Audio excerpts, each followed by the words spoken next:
to talk to you about the life as a truck driver, especially when you've been out here for decades. It's really tough to be out here. The elevation changes, time changes, especially when you need to make an appointment. You're losing hours going towards the east. You're gaining hours as you go towards the west. No matter what, that clock still remains the same. 14-hour duty status, 11 hours of driving total, a 10-hour rest break after your 14-hour shift. Within the first 8 hours, you need a 30-minute break. And sometimes you'll get another 30 if you do it early enough. So that way you still have more drive time within the 14-hour duty status. And the 14-hour duty status starts from the time that you actually clock in for on-duty status, 15 to 30 minutes for pre-trip towards the end before you go off duty. You got about 5-10 minutes to go on duty for a post-trip just to check out your truck, your tires, your air lights, anything in the engine, lights. I mean, there's just so much, to it. Just make sure you do your brake checks before you get into the hills and mountains going down grade. You're selecting between 3 different levels of engine braking, which is a button that reduces and cuts off the fuel line to the engine. Helps you slow down from time to time, but you must have them muffled. Nowadays, a lot of areas, crazy old people want muffled engine brakes, Jake brakes, whatever you want to call them. Anyway, life as a trucker, you're bringing cans of food, constantly getting bottles of water, just in case of the winter seasons or highway closure. And that happens often during winter storms in the north, 70, 90, 80. And the chain law is always in effect, as long as you bring enough.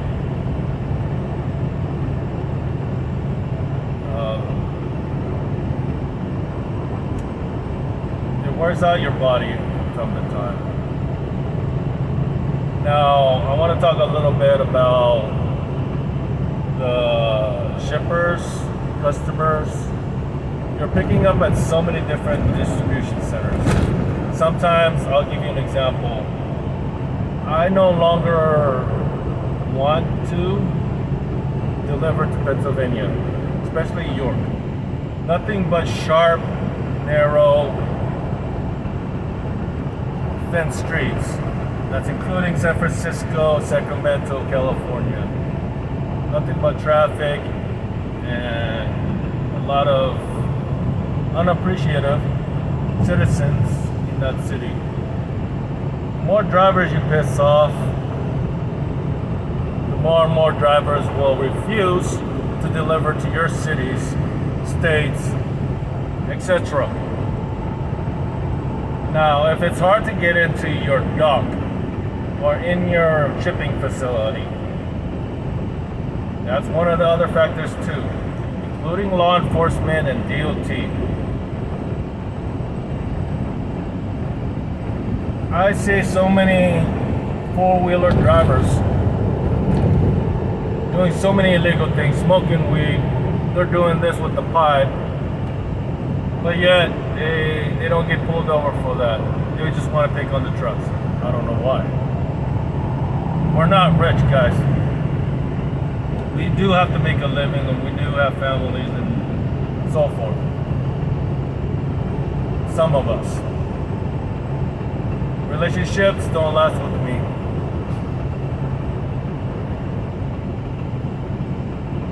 Because I'm always gone. Worse than the military. Give or take, maybe about the same. Anyway, we go to these places to pick up. We get them, but the appointment time doesn't match our hours of service. Sometimes we run out of hours before we can even do a complete, at least 8 hours of driving. Can't even do that because our hours are like, by the time we get to the shipper, it's like we only have 5 hours left, which is going to make it, impossible, and the ETA must change for the appointment time. So don't expect your stuff to be guaranteed. The drivers, they actually guarantee most of the time actually do some illegal stuff on their logs. Meaning they cheat on the logs. And I've seen that happen too. I've even heard it. I even have fellow drivers that are friends, acquaintances that have done it. But it's against the law. But do these customers like Walmart care? I'll tell you a little bit something with Walmart, Target, Smithfield, Cargill. I've done refrigerated before, freight before, flatbed I've done. I'm still doing dry vans, which is a lot better, I think. Done a little bit of the tanker division as well. As well as the container. No longer doing the twig.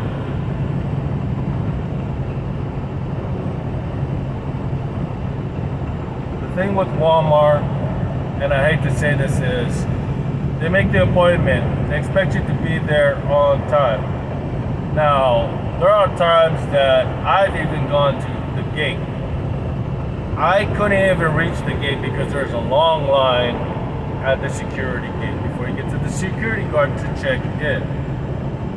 Walmart's way of being on time is you must be at their window at the appointment time, which is a crock up. You know what? Walmart, you keep giving us a lot of crap, and it just makes me refuse to actually deliver for you guys. I know everybody loves Walmart. Everybody loves Walmart. Everybody loves Costco. Everybody loves Target. Starbucks. Even Starbucks even has a distribution center. But if you're not going to be flexible with your appointments,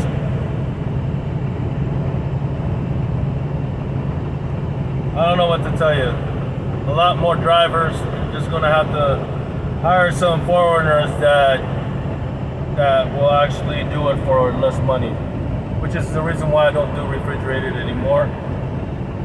They expect so much. Controlled temperature trailer freight. That has a lot of money in that too.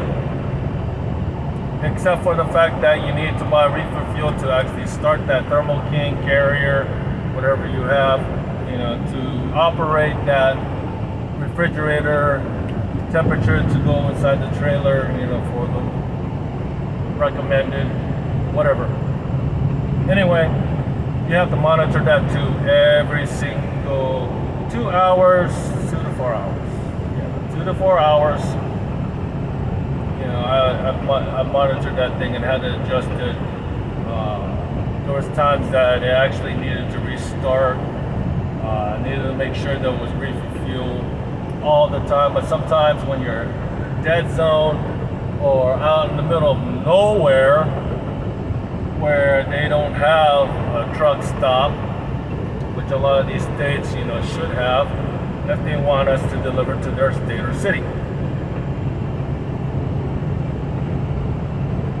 Then you got those people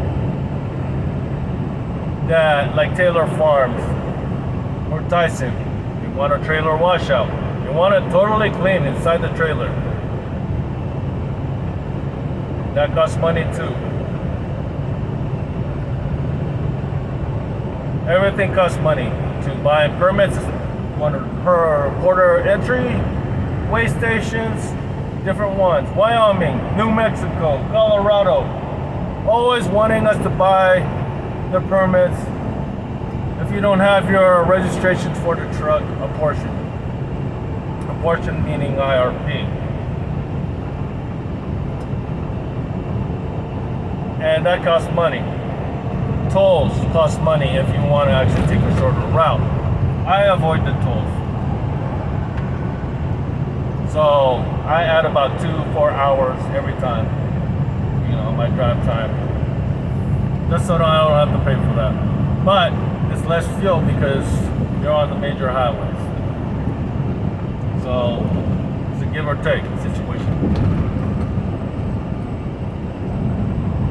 Now the different elevation changes, weather, extreme weather, when you're either broke down or the highway closures, nowhere to park. That's always been a problem when you need to pee or use the facility. But yet, a lot of these rest stop areas in these states, just like the one I'm passing right now, are closed. How could there be rest stops closed 78 miles apart every single time? So what choice do we have?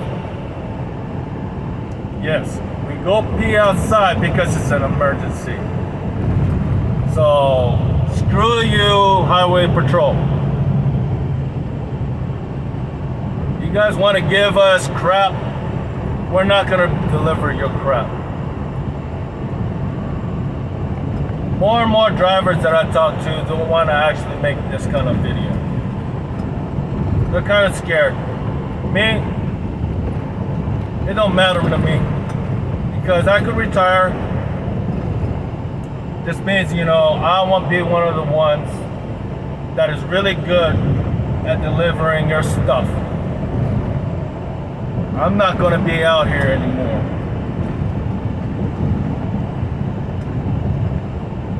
But if I am,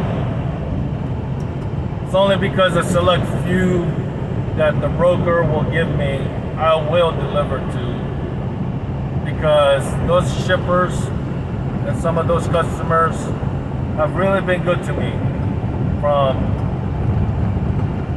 giving me treats, food, coffee. Believe it or not, McDonald's, Martin Brower, really hospitable. Post Cereal, I love those guys in Salt Lake City. You guys are amazing, especially when you are short-handed. I give you guys a real big 5-star if I could. I've done it, in your Google review, I think. Short-handed, but yet Post Cereal, these guys work hard. They even gave me cereal, for the time that I was actually there. The point is it's the effort to actually work together. But a lot of these law enforcement way stations, different cities, your state patrols in different states, they want to pick on trucks.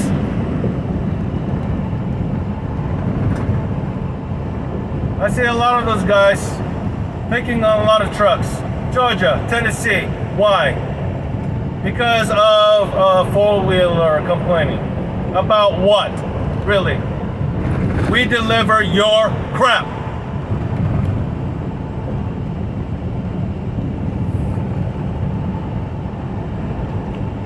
I gotta give thumbs up us as well to all the truck maintenance, truck stops personnel. They work hard as well. Because without those actual truck stops, parking, we want to be able to really survive. Why? Because they give us food. They give us showers. They give us a place to park when we need to shut down because of our hours of service. They don't give us any crap when we need to park somewhere. The only time that they do complain is if we're blocking an entrance and exit or a fuel island, which is understandable. You shouldn't be doing that. None of you should be doing that.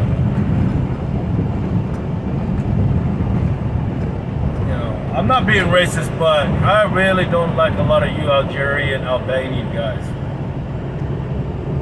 You guys come here on a visa, but then you disrespect a lot of our American culture, which I don't like, and I'm pretty sure a lot of other Americans don't like it either.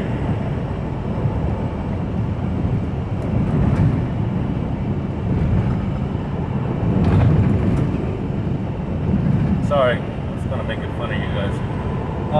Anyway, I really don't like some of you guys. You guys don't have any respect for us Americans. I'm a Trump follower, I'm a Republican, a lot of Filipinos are. And proud to be Republican, and proud to be a Trump follower. Regardless of my skin color, Trump will always be my president. I don't care what anybody says. He made a big difference and he was doing things. So I salute those Democrats and your democracy with my middle finger, you dumb Democrats. So stay away from me and other Republicans. Anyway,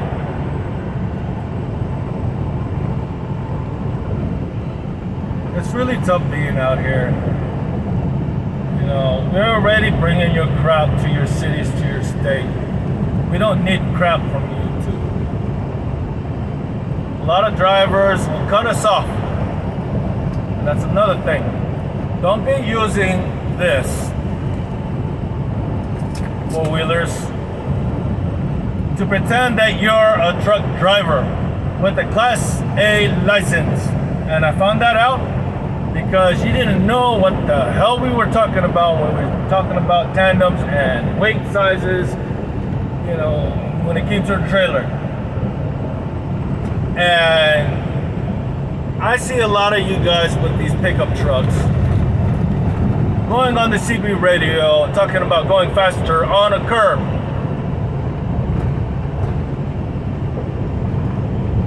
Or forcing a driver to actually tip over and roll over. You don't know what it's like. When your trailer is full, right? You do not want to go 65 on a 25 roundabout curve, going on ramp to a freeway, especially going off ramp into loops of Texas. When we're merging, you guys want to get ahead of us. That's fine. But if we're side to side, we cannot stop this truck or we'll jackknife at a dime. And yet, a lot of you lawyers, which I salute my middle finger to you guys too, want to blame the Class A driver. We are in this together. But yet, you lawyers like to pick on the truck drivers. which I kind of commend the Truck Drivers Voice Court and the ones that actually fight for us commercial drivers. Those I will give 5 stars to. And I'm pretty sure a lot of other drivers, if they could, they would. But a lot of you lawyers want to take the side of a four-wheeler when the four-wheeler is the one impeding traffic. The four-wheeler is the one cutting off trucks and trailers, going in between them, slowing down, then speeding up, or simply just being a dick and actually merging from 4 lanes from the left.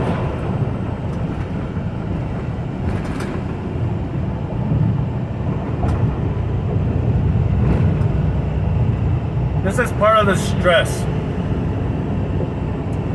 that a lot of drivers go through. A lot of your crap that we had to deal with.